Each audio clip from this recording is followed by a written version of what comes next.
7 prisons. 7 escapes. Each one more impossible than the last. Every single story you're about to hear is real. Number 7. In 1962, Frank Morris and the Anglin brothers were locked inside Alcatraz, the most secure prison in America, surrounded by freezing water and armed guards. For months, they carved through the concrete behind their cells using sharpened spoons. They made dummy heads from soap, toilet paper, and real human hair stolen from the barbershop. They placed the heads in their beds. Then they climbed through a ventilation shaft to the roof, slid down a drainpipe, and reached the shore. They inflated a raft made from over 50 stolen raincoats sealed with heat from the prison's steam pipes.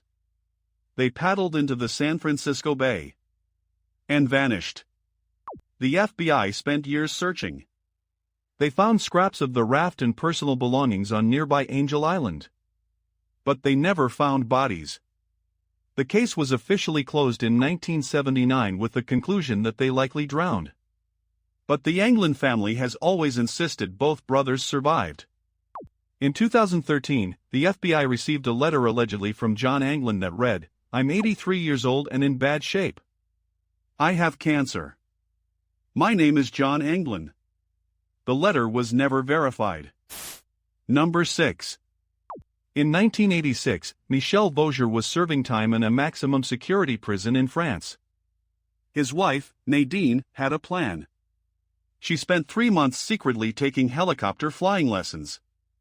Meanwhile, inside the prison, Vosger collected nectarines from the cafeteria. He painted them to look like grenades. On the day of the escape, he used the fake grenades to threaten guards and force his way onto the prison roof. Nadine landed the helicopter directly on the rooftop. He climbed in. They flew over the walls and landed in a football field nearby. They disappeared for months before police tracked them down. She received a prison sentence for the helicopter stunt. Years later, Vosger was shot during a bank robbery and left partially paralyzed. He later said the escape was the only thing in his life that went exactly as planned. Number 5. Pascal Payet didn't just escape prison once by helicopter. He did it 3 times. In 2001, accomplices hijacked a helicopter and landed it on the roof of Louin's prison in southern France. Payet climbed aboard and they flew to a nearby town where a car was waiting. He was captured a year later. But in 2003, he hijacked another helicopter, flew back to a different prison, and helped 3 of his associates escape. All 4 disappeared. In 2007, on Bastille Day, France's national independence holiday, Payet orchestrated yet another helicopter escape, this time from Grasse prison. 3 accomplices in the helicopter landed on the roof, cut through a security fence, and pulled him out. This time France had enough. They transferred him to one of the most secure facilities in the country.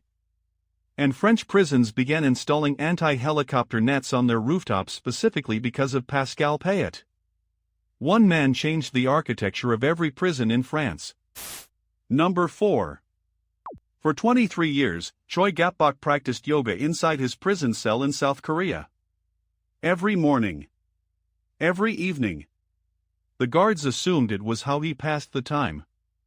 Nobody thought anything of it. Then in September 2012, at the age of 50, he requested to use the bathroom at 5:30 in the morning. When the guard stepped away, Choi covered his body in skin ointment. He positioned himself in front of the food service slot in his cell door. The slot was 5.5 inches tall and 17 inches wide. Over the course of 34 seconds, he compressed and twisted his body through the opening.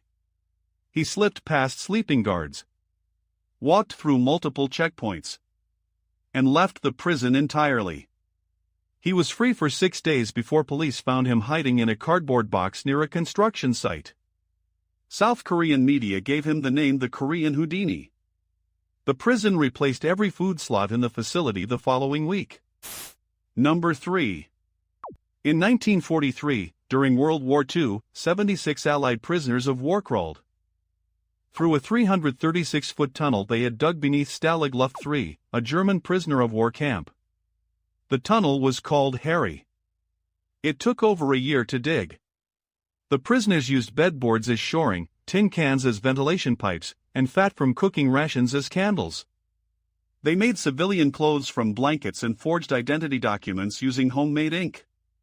The tunnel was 30 feet underground to avoid microphones the Germans had planted to detect digging. 76 men made it through the tunnel before a guard discovered the exit. 73 of the escapees were recaptured.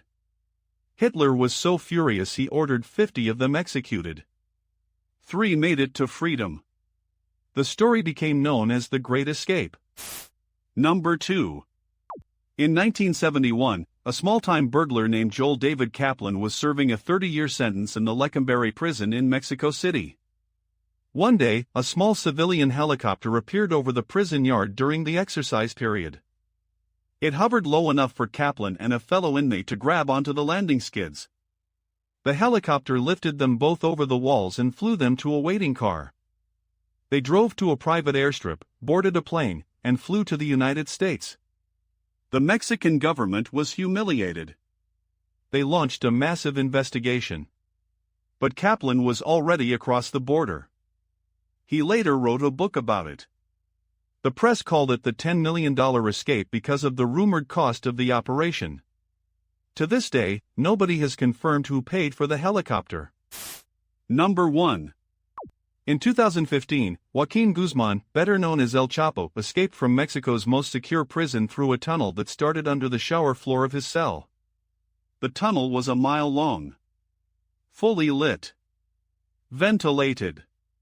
It had a modified motorcycle on rails to transport dirt and equipment. It opened into a construction site in a nearby house that had been purchased specifically for the escape. The operation cost an estimated $50 million. He was on the run for 6 months before Mexican Marines recaptured him in the coastal city of Los Mochis. During the raid, Chapo escaped through a drain under a bathtub, hijacked a car, and was only caught because the car broke down. The Mexican government transferred him to a U.S. federal prison in Colorado. He is currently serving a life sentence with no possibility of parole. The tunnel under the prison is still intact. 7 escapes. Every one of them real. If you made it this far, subscribe. We dig up the stories that history tried to bury.